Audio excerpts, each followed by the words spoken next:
Let's recap hypothesis testing for a population proportion. Okay, so we've previously done examples for hypothesis testing for a population mean when sigma was known and sigma was unknown. We focused on examples when sigma was unknown. Now let's talk about hypothesis testing for a population proportion. Okay, so this proportion exists out in the population somewhere, all right? We don't know exactly what it is. We don't know what population proportion P really is. So we collect a sample from the population, okay? We measure the number of successes. We count the number of successes in that sample. And we come up with a point estimate, a sample statistic, P hat, which is our sample proportion, okay?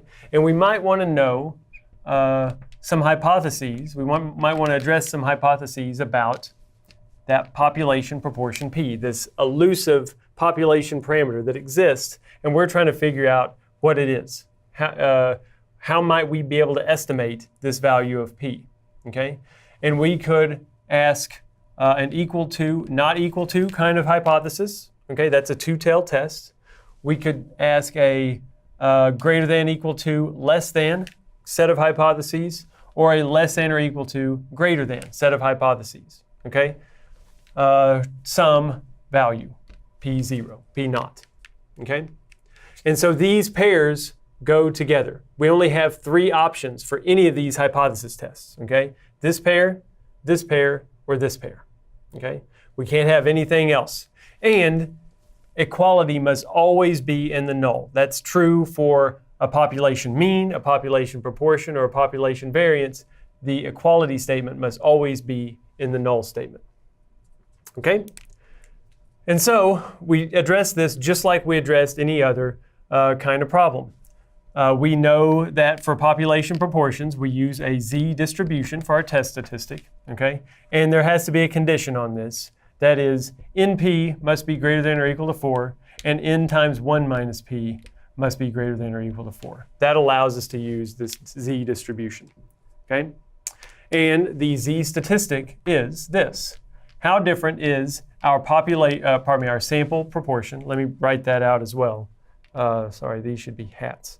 Our sample proportion is p hat equal to y over n. Y is the number of successes we see in the sample, and n is the sample size. So this would be the proportion of successes that we see from our sample. Remember, successes doesn't necessarily imply a good thing, okay? It's just a way for us to determine categories, successes and failures, okay? Success could be something that is not desirable to us. It's not really a success in the real world, but that's just our common notation, okay? So now back to this test statistic. It's a z test statistic, and it measures the difference between the sample proportion and the hypothesized proportion in standard deviation units.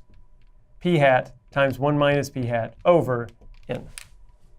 Okay? How different is what the sample evidence told us from the hypothesized situation in standard deviation units? Okay? So we're accounting for variability sample size, and we're going to compare this to a level of alpha, which gives us confidence. So we're accounting for variability, sample size, and confidence in this hypothesis testing procedure. Okay? We talked about the critical value approach.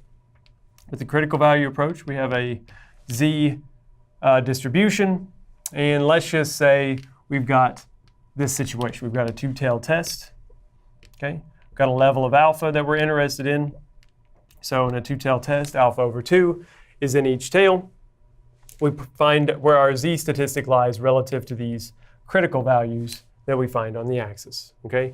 If the test statistic lies out in this rejection region or this rejection region, we reject the null. That is, the mean was different from, here we've got the proportion. The proportion was different from the hypothesized value whenever we account for variability in sample size. That difference was big enough that it lies out here or out here, okay? Big enough in magnitude, that is, okay? With the p-value approach, okay, with the p-value approach, which has nothing to do with this p, by the way, the p-value approach, we just directly put our test statistic on the z-axis, And depending on what we've got, in this case, let's do equal to, not equal to. We take this area, multiply it by 2, in this case, for a two-tailed test. That is equal to our p-value. And we compare that p-value to some level of alpha that we're interested in. Okay? Very small p-values lead for a more convincing result. A very small p-value says that this thing is way out in the tail. Okay? A moderately sized p-value says, well, it's in the tail, but it's not too far in the tail.